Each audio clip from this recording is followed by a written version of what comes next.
You want to see something that'll just blow your mind? Because a Republican member of Congress really took it to a new low today. Check this out. Background first. You'll remember that quite recently, the Consumer Financial Protection Bureau, under the encouragement of Joe Biden and Democrats, put out a new rule to ban excessive credit card late fees, to lower the typical fee from $32 to $8. This is part of the Biden administration's push to reduce junk fees for regular working Americans, and the CFPB estimates that American families will save more than $10 billion in late fees annually. It'll be an average savings of about $220 a year for more than 45 million people. So like an unequivocally good thing, right? Well, apparently it depends on who you ask. And if you ask Republicans, it is not a good thing. And in fact, they have introduced a resolution to try to overturn this rule using something called the Congressional Review Act. And that brings us to this week's subcommittee hearing to debate this resolution. During the hearing, Republican Andy Barr from Kentucky weighed in on why this rule was like not a good thing and unnecessary. He was talking about these late fees, and he wanted us to understand how Americans really feel about them. Apparently he's offended that people call them junk fees, so here's what he said.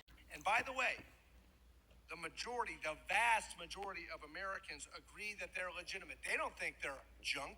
We don't think they're junk. We like these late fees. The vast majority of Americans want them to continue. I mean, my God, why would I want to save $220 a year? It makes no sense. Come on, fight for the banks already. Now, I'm not going to speculate about where Barr's white Southern family got their generational wealth, but it's safe to say they don't know what it's like to work paycheck to paycheck or worry about junk fees. But still, you'd like to think that he and any Republican Congress member would take a second to try to imagine what it's like to sweat the small stuff. But they don't. Look at the final vote in the committee. It went straight down party lines. Every Republican in the committee voted to overturn the rule that would save Americans money. Every Democrat voted to keep it. Now, for now, this bill can't go further because Republicans don't have the Senate, but should they get majorities back, they're coming for it. They'll screw us over while saying, oh, but that's what Americans want. They don't think they're junk. No, Andy, we do. And we think you're junk too. Vote them all out.